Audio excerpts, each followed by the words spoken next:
Hello everybody, I am ThatOlChap, and I'm attempting my first weekend commentary today, and that sounds obviously neither clever nor catchy, and that's because nothing rhymes with commentary. I think it's kind of like orange, where no word actually rhymes with it. Anyways, that is not the point. The gameplay you are seeing today is some more Black Ops 2, because Black Ops 2 is now relevant, and any other game will not be seen again on YouTube for, I don't know, a few months probably, until people get sick of Black Ops 2 and return to a previous Call of Duty, because that's what I think a lot of people do. Like, when Activision releases a new Call of Duty game, everyone goes through this, like, honeymoon kind of stage. You can't see me right now, but I'm doing air quotes. They go through this kind of honeymoon stage where everybody thinks that, you know, Black Ops 2 is like the epitome of Call of Duty and it can never be done wrong, and Treyarch is amazing. And then, after, you know, a few months, people start to think, hey, this game is getting kind of stale, or all these issues arise because with any new game, issues seem to arise probably, you know, a couple months into the actual release of the game. So, you know, people will start to find, obviously, the inherent issues with the game.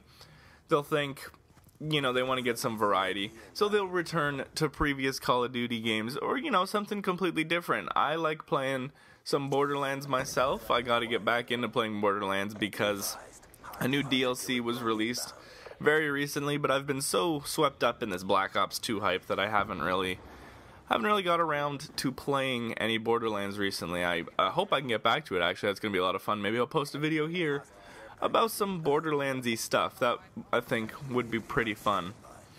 Anyways, I don't really want to talk about the gameplay so much, I think. I'm not sure. This is one of those commentaries where it's not structured at all, and I don't really have a topic coming into it. And I just kind of vamp for about, you know, 7 or 8 minutes, depending on how long the video is. And it usually turns out into this complete random rambling mess. But I think that's kind of fun, and I enjoy it. I hope that you guys enjoy it as well. Now, again, I remember last time I talked about going through my homepage. I forget what kind of, it was the Virginity Online story last time I went through my homepage. This time was going through my homepage, and I found out that Kesha, I hope you all know who Kesha is, she's saying like TikTok 4 months ago and is now no longer anyone in the world, because she really fell off the map. Another one-hit wonder. That's shocking in today's music industry, because that's all that happens. But she is really friggin' weird, and I'm sure many of you already know that without me having to tell you that, because she is just messed up in the head. But I am saying that for a reason this time, because I'm going to tell you what she did. She asked her fans, I didn't even know she had fans in the first place. That shocked me. She asked fans to send her teeth. And I don't mean like the fake teeth, I mean like their actual human teeth. And apparently there's some Kesha fans out in crazy land, basically, because you have to be. They actually sent her their teeth. Or, well, hopefully it was their teeth. Hopefully they didn't, like, harvest dead bodies or something. I don't know. That's gonna get weird. But hopefully they were their own teeth. They actually liked Kesha enough, which is a little strange, to send her teeth. And, you know, that raises two questions. One, if you like Kesha that much, you have a serious problem.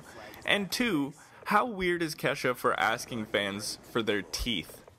And it gets a little bit stranger. What she did with these teeth is she made like this weird, I wouldn't call it like a piece of jewelry, I don't know exactly what I would call it. It's like this headband kind of thing that it seems like it's some type of like metal or ceramic framing with like just the teeth in it. I don't know if you guys have ever seen like Star Trek, but like Star Trek The Next Generation with Geordi, who has like that visor thing. If you don't know what I'm talking about, look up Geordi, Star Trek The Next Generation, and you'll see it. It's kind of like that, except she wears it like higher up on her head. And honestly, it's just like teeth all around. How can you physically wear something made of somebody else's teeth? That freaks me the hell out, and I think Kesha is very strange. So, since I still, I guess I just thought of a topic in that, you know, like 5 minutes of rambling there. what I'm going to talk about to close out this video, because there's not a whole lot of time left, is this console war between Xbox and PlayStation.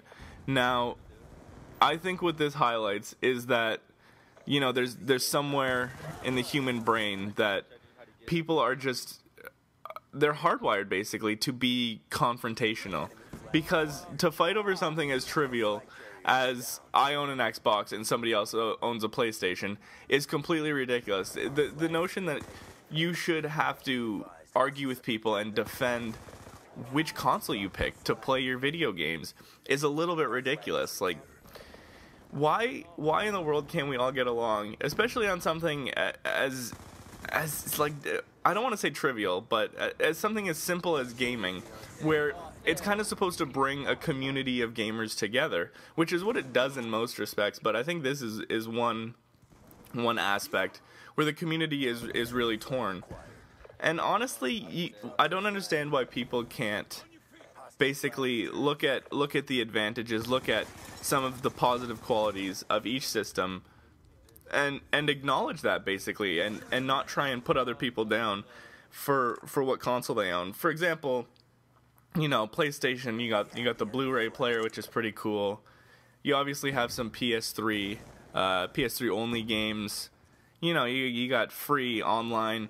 You got all kinds of cool stuff like that. And then you got the Xbox, where you got, you know, Halo is the only real thing coming to mind right now, which is not making a good case for myself, but, you know, they both have these great features, and I don't understand why people can't just acknowledge that and think, you know, I own an Xbox, it's a pretty good system, but I can understand why people own a PS3, because that's also a good system. Like, Sony and Microsoft obviously both put a lot into making the system, so why can't we all just get along? That is the burning question today. We should all get along, world peace, yada yada yada. Anyways, end of the video, guys. Talking about whatever. Hope you guys enjoyed it, and I hope you have a great day.